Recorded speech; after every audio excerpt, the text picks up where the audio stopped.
Good morning students. अरे यार, good morning students. Last class में हमने अपकिरण के माप में विस्तार और चतुर्थक विचलन का अध्ययन किया। आज हम पढ़ेंगे मीन डेविएशन, माध्य विचलन। समंग श्रेणी के किसी सांख्यिकी माध्य, समांतर माध्य, मध्य का बहुलक से निकाले गए विभिन्न मूल्यों के विचलनों का समांतर माध्य, उनका माध्य विचलन कहलाता है। मूल्यों के विचलन निकालते समय बीजगणितीय चिन्ह प्लस एवं माइनस को छोड़ दिया जाता है, अर्थात ऋणात्मक विचलन भी धनात्मक मान लिए जाते हैं। ये माध्य विचलन की एक खास विशेषता है। इनके लिए दो खड़ी पाई लगा दी जाती है और डी लिखा जाता है विचलन के लिए। विचलन के लिए डी और दो खड़ी पाई का अर्थ है प्लस माइनस छोड़ दिया जाता है। माध्य विचलन को प्रथम अपकिरण परिघात भी कहते हैं, फर्स्ट मोमेंट ऑफ डिस्पर्शन। माध्य विचलन के लिए डेल्टा साइन प्रयोग में लेते हैं। अगर वह माध्यिका से निकाला गया डेल्टा एम, समांतर माध्य से निकाला गया delta X bar, delta Z.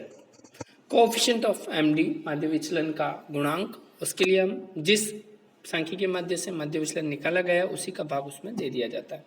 तो माध्य विचलन माध्यिका से निकाला गया तो delta M upon M, X delta X bar upon X bar और डेल्टा जेड अपन जेड, तीनों से हम निकाल सकते हैं। मेड्स और डीमेड्स की बात की जाए तो सभी मूल्यों पर आधारित है होने से ये उपयोगी है। चरण मूल्यों से कम प्रभावित होता है, पद सीमाओं का निर्धारण करता है।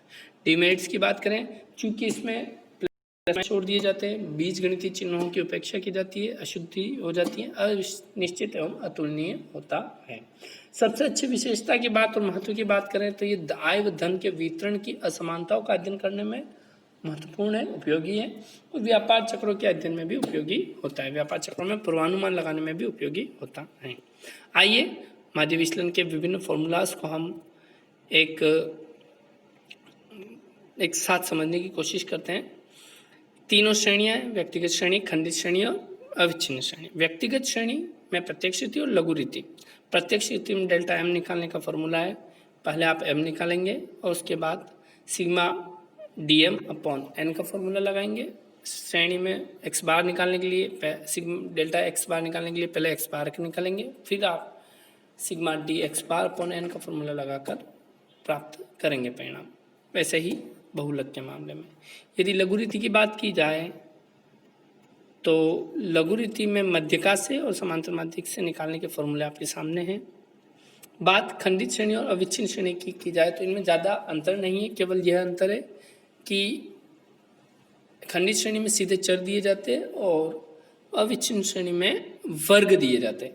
तो अब सबसे पहले हमें अवर्गीकृत या सतत श्रेणी या अविच्छिन्न श्रेणी को एक खंडित श्रेणी में बदलना, जो कैसे बदला जाता है, वर्गों के मध्यमान निकालकर। वर्गों के मध्यमान किस प्रकार से निकलेंगे, तो जैसे कि अपर लिमिट फॉर्मूला जो इसका है मध्यमान का, upper lower limit plus upper limit upon 2, अर्थात निम्न सीमा, वर्ग की निम्न सीमा प्लस उच्च सीमा बटा 2। जैसे कि मान लीजिए कोई वर्ग 0 से 10, 0 प्लस 10 बटा 2 अर्थात 5 आपका परिणाम, 10 से 20 अर्थात 10 प्लस 20 अर्थात आपका परिणाम 15।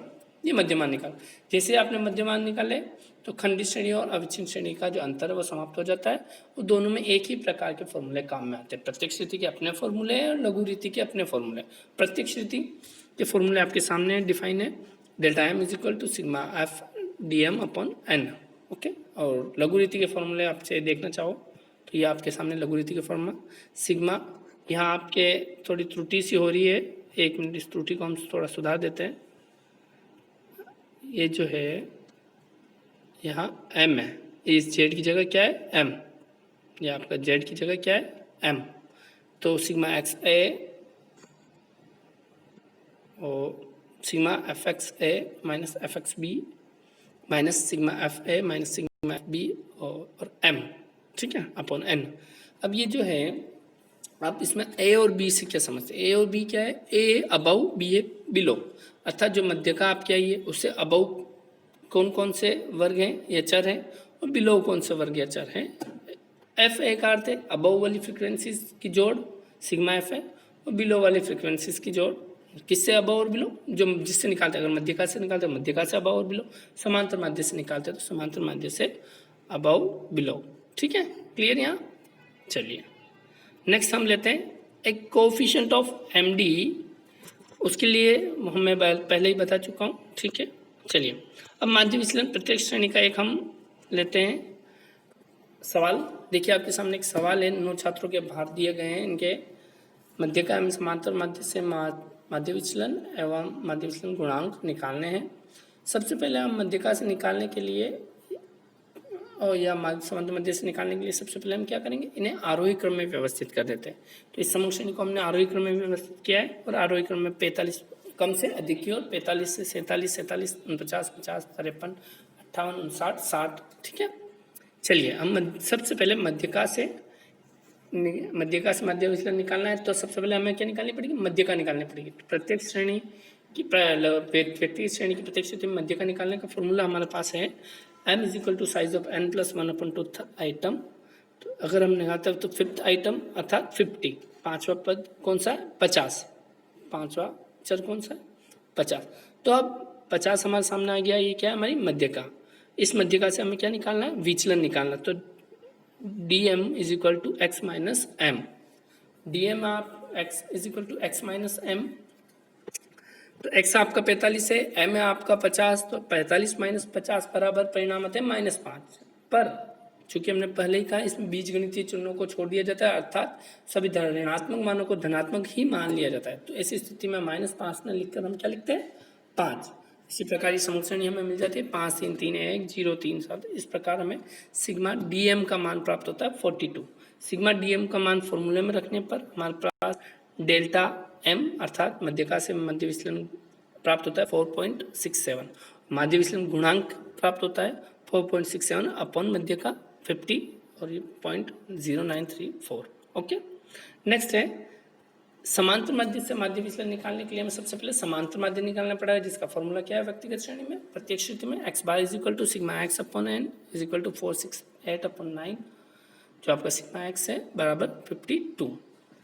ये निकालने के बाद 52 से हमें विचलन लेना है ना, माध्य समांतर माध्य 52 से विचलन लेने के लिए x माइनस एक्स बार 45 माइनस 52 बराबर -7 आने चाहिए, किंतु बीजगणितीय चिन्हों को छोड़ देते हैं यानी धनात्मक मानते हैं। तो 7 5 5 पर 3 2 1, टोटल हमारे पास सिग्मा dx बार 44 प्राप्त होता है। और उसके बाद उनको फॉर्मूलाज में अप्लाई करने पर परिणाम हमारे सामने। आइए नेक्स्ट हम बढ़ते हैं लघु रीति द्वारा माध्य विचलन। मध्यका से और माध्य से दोनों, मध्यका से देखते हैं। मध्यका चूंकि 50 आई तो 50 मध्यका से अबव वाली कौन कौन सी संख्या है, 53 और एक ये 53 और 58। ये आपके सामने जो 50 लिखा था वो 50 नहीं है, 58 है, 58 59 60 इनकी जोड़ 230। अब बिलो वाली 49 47 57 47 और 45, ठीक है। फॉर्मूलाज में डालने पर डेल्टा एम का मान आपके सामने 4.67। अब यदि बात माध्य से करें तो माध्य चूंकि 52 है तो x अबव वाली 230, बिलो वाली है 238, चूँकि 50 इसमें जोड़ गया है। तो फॉर्मूले में अप्लाई करने पर 230 माइनस 238, एन ए क्या है, अबव वाली कुल कितने संख्या है 1 2 3 4, बिलो एन बी बिलो वाली कुल कितनी संख्या है 1 2 3 4 5। परिणाम आपके सामने 4.89, ठीक है। आइए अब हम आगे बढ़ते हैं लघु रीति या अविच्छिन्न श्रेणी में। अगर प्रत्येक स्थिति से किस प्रकार से ज्ञात करेंगे, पद आकार आपके सामने, आवृत्ति आपके सामने। सबसे पहले आपको मध्यका निकालनी है। मध्यका से निकालने के लिए n+1/2 आइटम फॉर्मूला है और इसके लिए हम CF निकालनी पड़ती है, पहले हम पढ़ चुके हैं।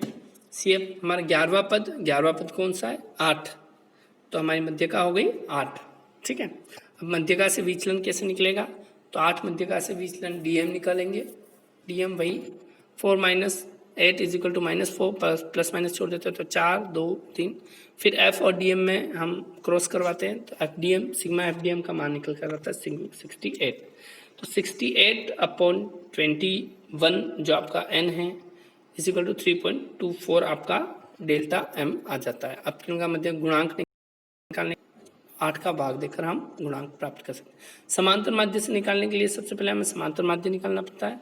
व्यक्तिगत श्रेणी प्रत्येक स्थिति में sigma fx upon n formula apply करते हैं। 9.71 आपका समांतर माध्य निकला है। 9.71 से आप अगर विचलन निकालते हैं तो 4 माइनस 9.71 तो 5.71 आपका परिणाम आता है। माइनस में आता है किंतु प्लस माइनस छोड़ दिया जाता है, तो परिणाम आपके सामने।